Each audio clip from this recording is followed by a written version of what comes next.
My name is James Carter. I am 48 years old, and until 2 years ago, I believed I had built an unshakable empire with my own hands. I wasn't born with a silver spoon, not even a plastic one. I crawled out of the mud of debt, a broken childhood, and the kind of street that teaches you how to survive or be swallowed. By the time I hit my 40s, I had created a company that was more than just numbers on a spreadsheet. It was my soul, my sweat, my nights without sleep, my mornings drenched in coffee and ambition. And then I met them, the three people I trusted more than family: Mark, Stephen, and Anthony. They came to me like brothers. Mark, the charismatic charmer who could sell ice in Antarctica. Stephen, the so-called strategist with a brain like a computer, always 2 steps ahead in business models and contracts. And Anthony, the finance wizard, the one who knew how to make money grow like ivy on a wall. We built J&S Innovations together from scratch. In 10 years, we went from a small, cramped office in downtown Seattle to a skyscraper with our name on it, clients in 32 states, and an annual revenue that would make sharks circle. And then 2 years ago, they gutted me like a fish. I still remember the night I found out. It was raining, of course, because isn't it always raining when your world falls apart? I was in my office, going over projections for the next quarter when I got a call from my lawyer, an old friend, someone who had no reason to lie. "James," he said, his voice low, careful, "I don't know how to say this, but your partners filed a restructuring agreement without your consent. They transferred the majority shares. You're left with 5%. I laughed at first. I actually laughed. Because how could it be? I had built this company. Every contract, every handshake, every sleepless night, it was me. But laughter turned to silence, and silence turned to the kind of cold that crawls into your bones when you realize the people you trusted have gutted you for profit. The next morning, I walked into the office, expecting some kind of mistake, expecting them to tell me it was a misunderstanding. But Mark just smiled that smug little smile. Stephen wouldn't even look me in the eye. And Anthony actually had the audacity to pat my shoulder and say, "It's nothing personal, James. It's business." Business. They took everything: the house, gone; the accounts, frozen in legal battles I didn't see coming; the employees I mentored, they were told I resigned. My wife, she left within 3 months, said she couldn't stand to see me like that, a ghost of the man she married. My son stopped calling. My daughter changed her number. I wasn't just betrayed, I was erased. I spent the first year drowning in self-pity, whiskey, and lawyers' fees. But the thing about drowning is, you either die or you learn how to breathe underwater. And I didn't die. I started watching them, quietly, patiently. Predators are loud, hunters are silent. Mark had a mistress, one who liked expensive jewelry and liked to talk when drunk. Stephen was funneling money offshore, hiding things his wife didn't know about. Anthony had a gambling problem no one knew, not even his closest friends. And me, I had time, I had rage, and I had nothing left to lose. They thought I was finished. They thought I would sell my remaining shares for pennies, disappear into some small-town misery, and drink myself to death. They underestimated me. A man who has lost everything is more dangerous than a man who wants more. Because I don't want more. I want balance. And balance begins with patience. I rented a small apartment, 1 room, a cracked ceiling, a kitchen that smelled like damp paper. I sold my car, kept only a second-hand laptop and a prepaid phone. I started building from the ashes, not another company, no, not yet. I started building a map of their lives, who they talked to, who they slept with, who they feared, who they paid, and who they betrayed even more than me. Do you know the beauty of betrayal? It breeds more betrayal. I kept a journal. Every name, every secret, every weak point. Mark's mistress. Her name is Elena. She likes attention more than diamonds. Stephen's offshore accounts. I traced them through a shell corporation in Belize. Anthony's gambling. He owed a man in Vegas nearly $200,000. I didn't plan to expose them yet. I planned to let them rot in their own lies first. To feel safe. To believe they had won. Because revenge isn't about anger. It's about timing. 2 weeks ago, I saw them again for the first time in months. They were at a gala in downtown Seattle, smiling for cameras, holding champagne glasses, the headline reading, "The Visionary Trio of J and S, a Decade of Innovation." My name wasn't mentioned once.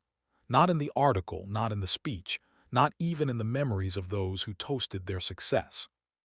I stood in the shadows that night, wearing a cheap suit and a borrowed tie, and I swore to myself, they will remember my name. Not because I begged them to, because they will whisper it in fear. I started small. A letter to Anthony's wife with a photo of him at the casino, nothing too incriminating, just enough to plant a seed. A message to Mark's mistress about a certain vacation photo his wife might enjoy seeing. A quiet email to a journalist about Stephen's sudden wealth increase and a possible whistleblower lead. Just test, just ripples. And they noticed. How do I know? Because Mark called me last week. "James," he said, "whatever grudge you're holding, let it go. It's over. Move on." I didn't answer. He hung up. That was the first crack in their glass tower. Now I am not the man I was. I don't wear Armani anymore. I wear patience like armor. My old friends think I've vanished. They don't know I'm right here in their city, watching their every move. And when the moment comes, not tonight, not tomorrow, but soon, they will lose everything the way I did, piece by piece, lie by lie. Because this isn't over. This is the beginning. And my name is James Carter. Remember it, because they will. The first rays of dawn cut through the blinds of my small apartment, but I didn't see the light. I saw their faces, Mark, Stephen, and Anthony, flashing in my mind like a warning and a promise. They had taken my company, my name, and my dignity. Now it was my turn to take something from them. Their certainty, their comfort, their illusion of invincibility. I knew their routines, their desires, their fears. And now, armed with patience and precision, I was ready to strike. Step one was subtle, surgical. Mark was the loudest, the one who loved applause and the adoration of crowds. He spent hours at charity events, smiling for cameras, speaking eloquently about corporate responsibility and innovative leadership. But beneath the tailored suits and the practiced charm, Mark was weak. He needed attention like a man drowning needs air. I found his weakness in Elena, his mistress, who craved public recognition and, more importantly, leverage. One evening, I sent a discreet message to Elena. Nothing overt, nothing that could immediately incriminate her or me. Just a reminder that I knew where she went, what she wanted, and what she feared. She responded. The thrill of being seen, being noticed, overrode her caution. And that was all I needed. From her, I gained access to pictures, schedules, confidential conversations, a window straight into Mark's world. With each piece of information, I constructed a trap. He would not know it was coming until the walls collapsed around him.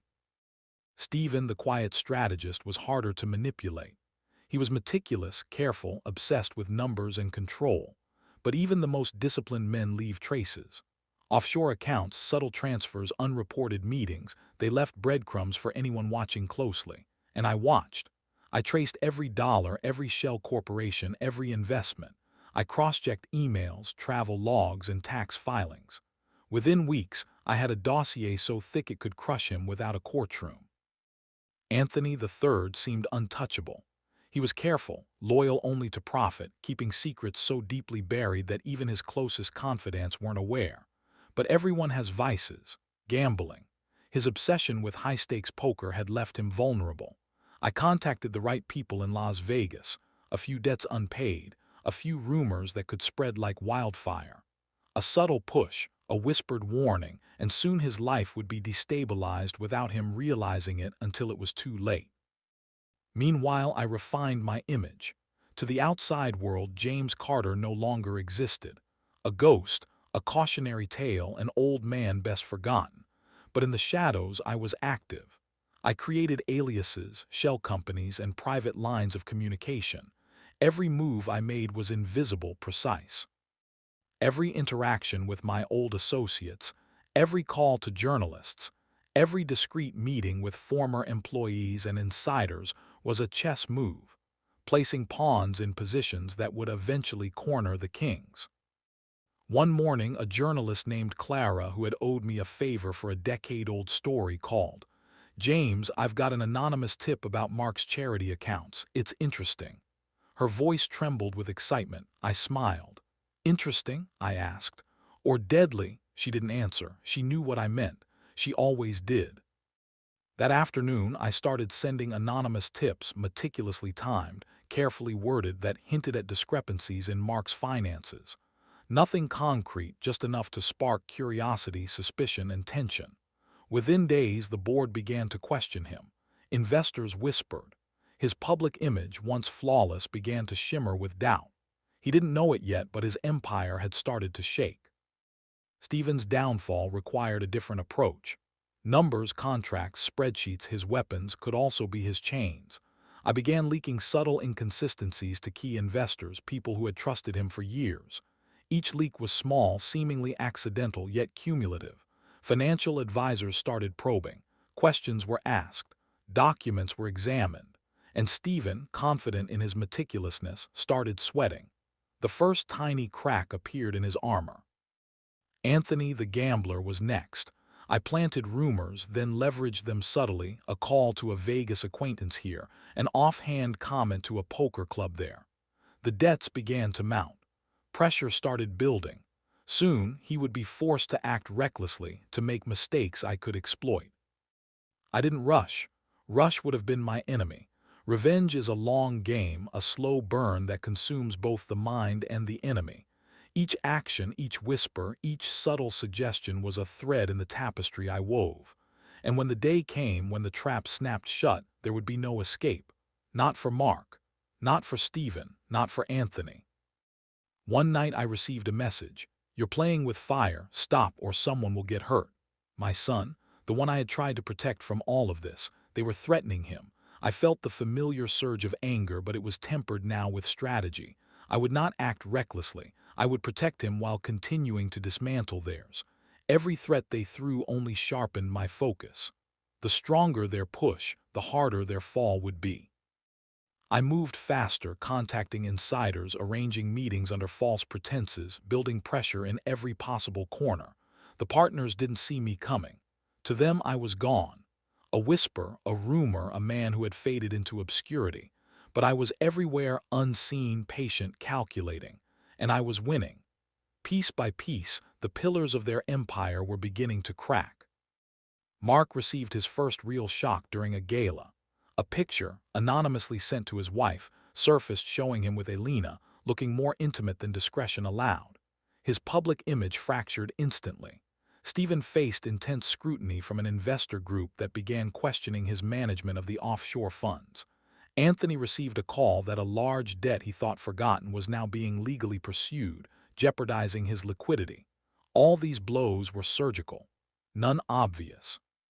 Yet each one was devastating. I watched it unfold from my small apartment, a smile creeping across my face.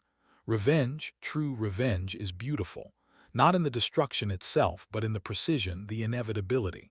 These men had believed themselves untouchable. They had laughed at my fall, celebrated my disappearance, and treated my life as if it were an open ledger to manipulate. Now, they would learn the cost of betrayal.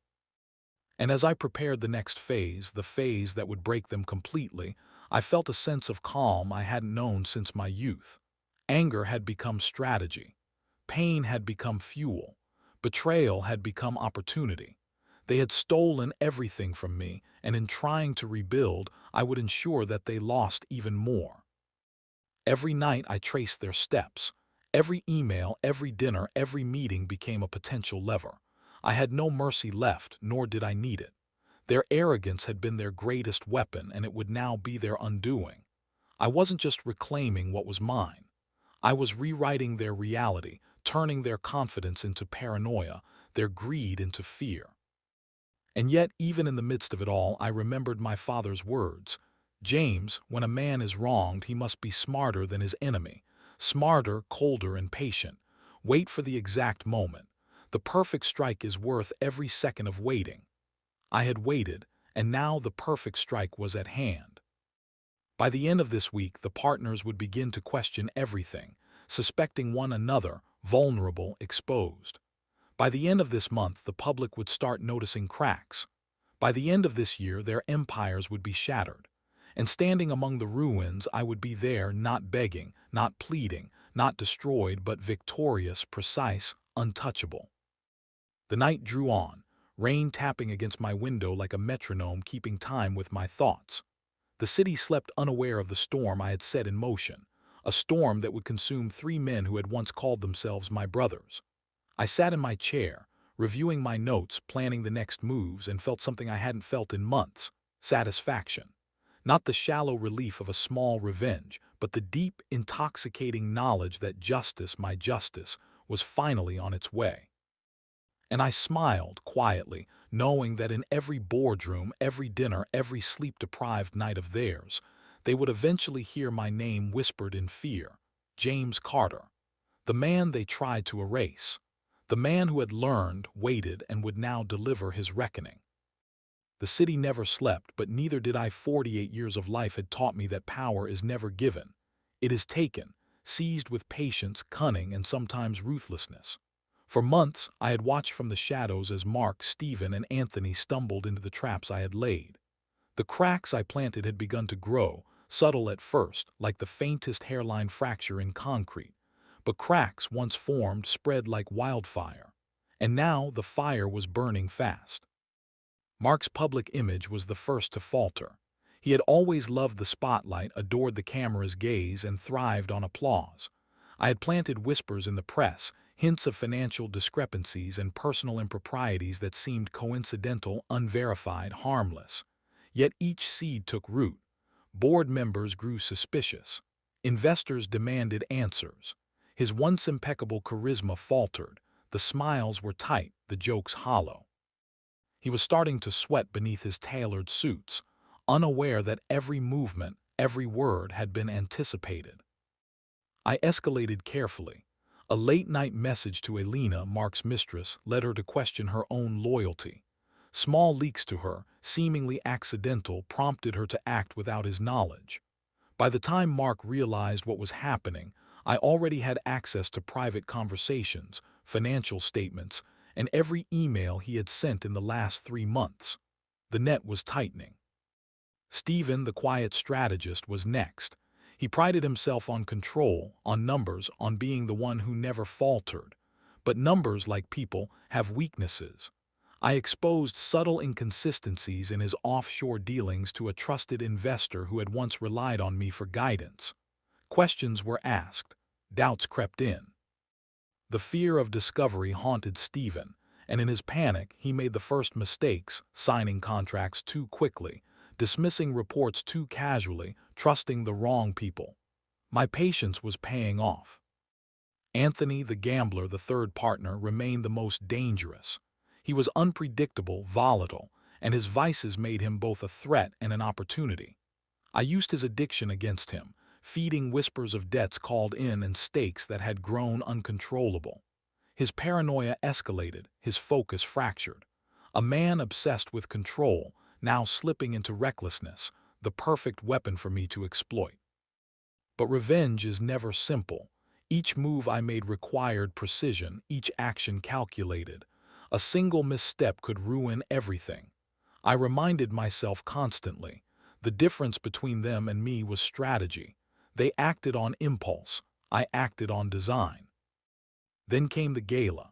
The anniversary of J&S Innovation, celebrated without me. Their smiles were masks, their laughter forced.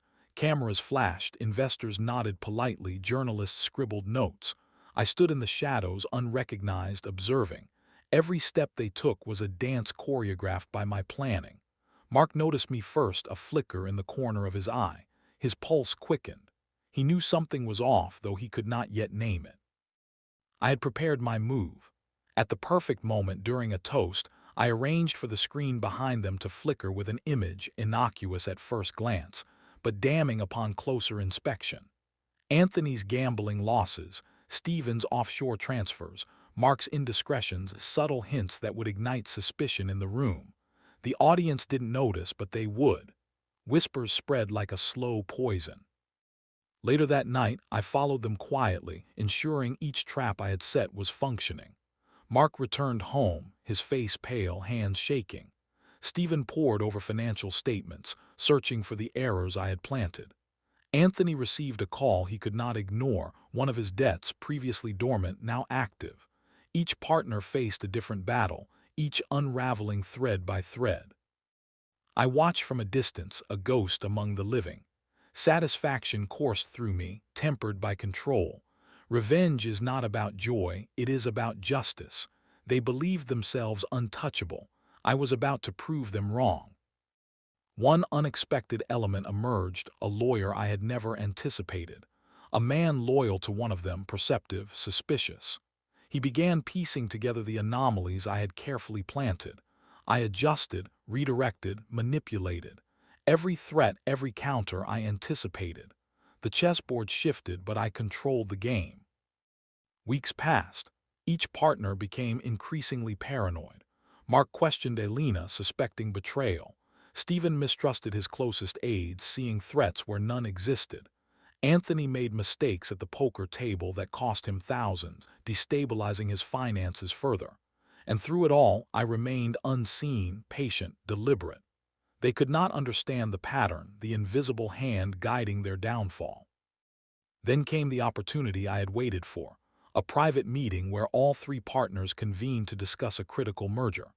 The tension was palpable, unseen by outsiders but electric to anyone attuned.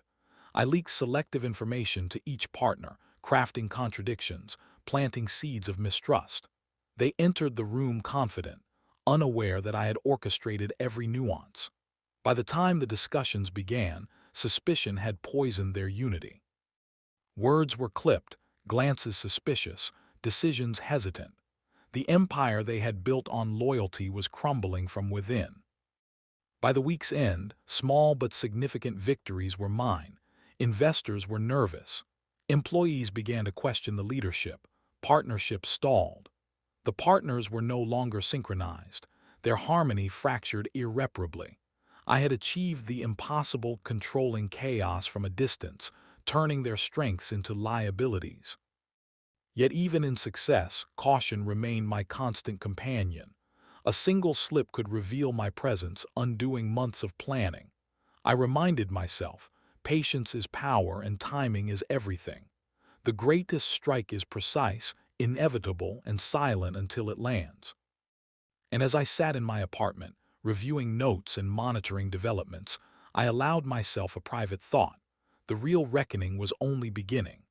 The cracks I had created were opening wider, and soon the world would see what I had known all along. Betrayal leaves a trail, and those who betray will be punished. Not because they deserve mercy, but because justice demands it. My son remained unaware of the storm gathering around his father's enemies, and I intended to keep it that way. He did not need to carry the burden, it was mine alone. I moved through the city like a shadow, invisible yet omnipresent, orchestrating every subtle nudge, every hint of doubt. The partners were no longer united. They were vulnerable, and when the final phase came, there would be no escape. Their empire, built on deceit, would collapse piece by piece, secret by secret, lie by lie. The night came again, quiet, rain tapping on the window. I sipped black coffee, my eyes scanning the skyline. Somewhere, three men were sleeping uneasy, their dreams haunted by doubts they could not name. And I smiled, cold, calm, and certain. Revenge is not anger, it is art. And James Carter, was creating a masterpiece. The morning was unusually quiet, the kind of quiet that always precedes chaos. I woke early, the city still drenched in pre-dawn fog, and for a moment I let myself imagine the day ahead. Not casually, not passively, but with the meticulous precision of a man who had planned every step for months. Today, everything would change. Today, the empire that Mark, Stephen, and Anthony had stolen from me would begin to crumble irreversibly. And I would stand at the center, calm, controlled, unstoppable. I began with Mark, the man who thrived on attention, who demanded applause, who could charm investors and clients with a glance. I had planted seeds weeks ago, rumors, subtle hints, carefully leaked inconsistencies. Tonight they would bloom into reality. A message sent anonymously reached key investors. Photographs, bank transfers, and Elena's discreet confessions all converged in one package. By the time Mark checked his inbox, the web was already tightening around him. Panic rose like bile. His staff began whispering. Investors questioned. The gala he had so loved was now an uncomfortable memory. He realized too late that every step he had taken had been anticipated, every weakness exploited. Stephen, the strategist, thought he was untouchable. Numbers had always been his shield. But numbers are like glass. They can be shattered with precision. I had funneled carefully curated discrepancies to auditors, journalists, and even minor stakeholders who could not resist probing. Each question led to another. Each audit uncovered another hidden transaction. Each misstep fed into the growing suspicion. Stephen's empire of logic and control was dissolving. By midday, he was on the phone with lawyers, his voice tight, trembling. Every word he spoke betrayed the panic I had long anticipated. Anthony was the last, the gambler, the unpredictable. His vices had been both his downfall and my advantage. I had placed subtle nudges, hints of debts due and losses incurred, small enough to seem random yet insurmountable when combined. By evening he was scrambling, calling contacts, transferring funds, attempting to patch leaks he didn't yet fully understand. One wrong move, one slip, and his stability would shatter. And it did. I watched him fall into his own trap with quiet satisfaction. The man who thought himself untouchable was now as fragile as a house of cards. The partners, individually destabilized, were now turning on one another. Mistrust bloomed like poison. Emails were read with suspicion, phone calls intercepted, decisions second-guessed. I had orchestrated a perfect storm. Every secret, every lie, every betrayal they had sown was now rebounding. They did not see me. They did not suspect me. They only felt the consequences of their own arrogance. By nightfall, I made my final moves. Mark received confirmation of his financial improprieties. Stephen was confronted with undeniable proof of offshore mismanagement. Anthony faced a lawsuit from a previously unknown creditor. I had coordinated every delivery, every leak, every subtle nudge. It was artistry, not chaos, and I had patience enough to watch as it all unfolded naturally, effortlessly. In the solitude of my apartment, I reviewed the results. The news feeds carried the first public cracks in their facades. Journalists began to question their leadership. Investors withdrew. Employees whispered in corridors. The empire they had built with stolen ambition was collapsing under the weight of its own corruption. And through it all, I remained unseen, untouched, invincible. I thought of my son, asleep in his dorm, untouched by the storm. That was part of the victory. I had protected what mattered most. Revenge was not about cruelty for its own sake. It was about justice, precision, and restoring balance. I had not sought to destroy blindly. I had aimed to dismantle their arrogance, expose their duplicity, and reclaim the dignity they had stolen from me. The final confrontation, if it could be called that, came unexpectedly. Mark called, voice shaking, words clipped, trying to negotiate, plead, explain. Stephen and Anthony sent frantic messages, desperate to contain the collapse. I did not answer immediately. I let them stew, their anxiety building. By the time I responded, they were raw, frayed, vulnerable. My words were calm, measured, carrying the weight of inevitability. This is the end of the empire you stole, and the beginning of the reckoning you deserve. It was not gloating. It was truth. They had believed themselves untouchable. They had thought they could erase me, and in doing so, they had written their own sentences. The law, morality, and the world's opinion mattered little. Their arrogance and greed had sown the seeds of their downfall. I had merely cultivated the garden. By the week's end, the collapse was complete. Mark's personal and professional life was under scrutiny, his reputation tarnished, trust lost. Stephen's finances were frozen, audits ongoing, credibility destroyed. Anthony faced legal action, financial ruin, and the realization that his impulses had made him a puppet in my design. I had dismantled them without ever confronting them directly, without lifting a hand. The beauty of patience, of strategy, had revealed itself fully. And then at last the silence settled. The storm passed, leaving ruin in its wake. I stood among it, not as a conqueror in a traditional sense, but as a man who had reclaimed what was his. My company, my name, my dignity restored, not through force, but through the meticulous execution of justice. I called my son the next morning. His voice, bright and unconcerned, greeted me as though nothing had happened.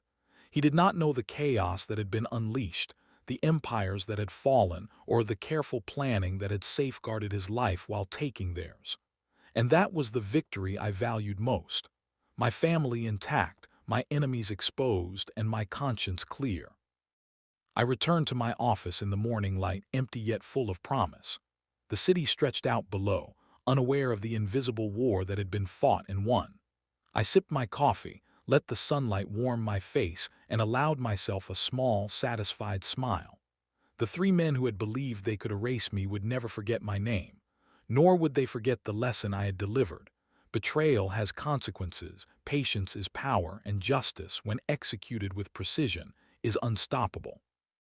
And as I looked over the skyline, I whispered to the empty room, to the city, to the ghosts of my past and the men who had tried to destroy me.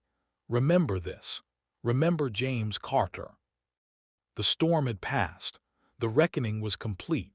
And in the quiet aftermath, a man who had lost everything and reclaimed it all could finally breathe.